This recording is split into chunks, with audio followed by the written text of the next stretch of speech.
ngapain sih ke dalam hutan sendirian? Nggak takut apa?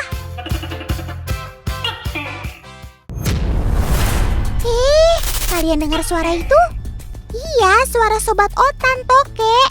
Mitosnya, kalau mendengar suara tokek seperti itu tandanya ada makhluk halus di sekitar kita. Kalau suaranya terdengar jelas, itu tandanya mereka berada jauh dari kita. Tapi sebaliknya, kalau suara itu terdengar semakin jauh, tandanya dia semakin dekat dengan kita.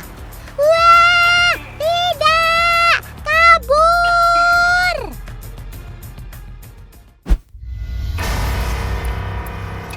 Tokek dan suaranya memang kerap dihubungkan dengan kepercayaan dan mitos yang menyebar di sebagian masyarakat Indonesia, teman. Hingga sekarang, banyak sekali orang yang masih percaya tahayul seperti ini. Mulai dari pertanda nasib buruk, pertanda kehadiran makhluk gaib, sampai ada juga yang percaya kalau hewan ini mampu menangkal bala.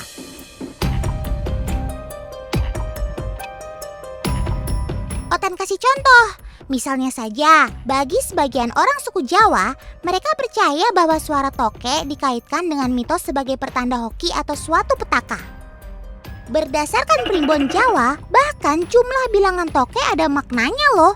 Ada yang bermakna baik dan juga tidak baik. Kalau berbunyi 3 kali, orang yang mendengarnya akan menemui kesepian. Kalau berbunyi 4 kali, tandanya akan datang suatu masalah. Weleh-weleh. Jika berbunyi 6 kali, itu tandanya akan datang suatu musibah. Waduh! Tapi tenang, untuk jumlah bilangan tertentu justru punya makna yang baik.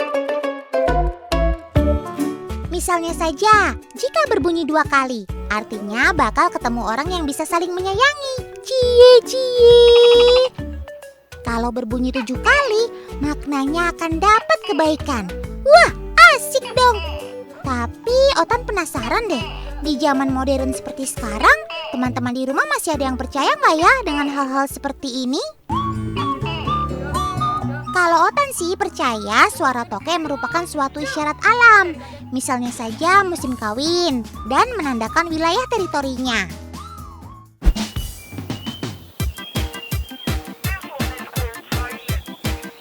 Selain terkenal akan mitosnya, tokek juga dipercaya dapat menyembuhkan segala macam penyakit tuh teman. Seperti penyakit kulit, asma, dan juga dapat meningkatkan stamina tubuh. Nggak cuma itu, harga jualnya yang tinggi membuat banyak orang jadi ingin memburunya. Hal inilah yang membuat tokek rumah atau geko-geko mulai masuk ke daftar Appendix 2 atau daftar spesies yang tidak terancam kepunahan tapi mungkin terancam jika perdagangan terus berlanjut tanpa pengaturan.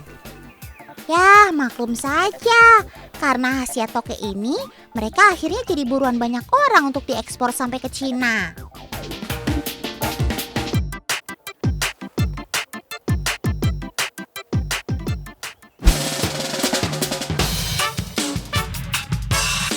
Sekarang kita boleh bernafas lega karena di daerah Kediri, Jawa Timur ada peternak tokek modern yang sudah ada sejak 4 tahun yang lalu tuh. Lihat aja kandang tokeknya, keren banget kan? Pokoknya beda deh sama peternakan tokek tradisional. Sobat Otan ini sudah bisa diternakan ketika sudah mencapai usia dewasa atau berukuran sekitar 23 atau 25 cm. Tiap kandang ini hanya akan diisi oleh 1 pasang tokek saja, seekor jantan dan betina. Sobat Otan yang satu ini merupakan hewan nokturnal. Dia lebih aktif pada malam hari, teman. Makanya mereka suka bersembunyi di tempat yang gelap dan hangat ketika siang hari. Nah, kalau kalian perhatikan, ternyata banyak sekali telur di dalam kandang tokek ini ya, teman. Telurnya menempel pada dinding atau paralon yang ada pada kandang. Cara ini bertujuan agar telur mereka terhindar dari incaran predator. Dalam 1 tahun, tokek hanya bisa menghasilkan 4 butir telur dan akan menetas setelah 2 bulan. Cakep! Itu tandanya mereka berkembang biak dengan baik ya. Otan jadi senang melihatnya. Kandang perpasang seperti ini lebih jitu menghasilkan dibandingkan kandang bersama. karena dapat mencegah anakan tokek dimakan induk lain. Itu lihat, ada anakan tokek yang ukurannya sangat kecil. Sepertinya kamu masih bayi ya, Sob. Duh, lucunya. Paman, ada suara orang yang minta tolong. Wah, ternyata ada salah satu pekerja di kandang yang tangannya kegigit tokek. Setahu Otan, gigitan tokek akan terlepas kalau ada suara petir. Tapi ini kan sedang tidak hujan.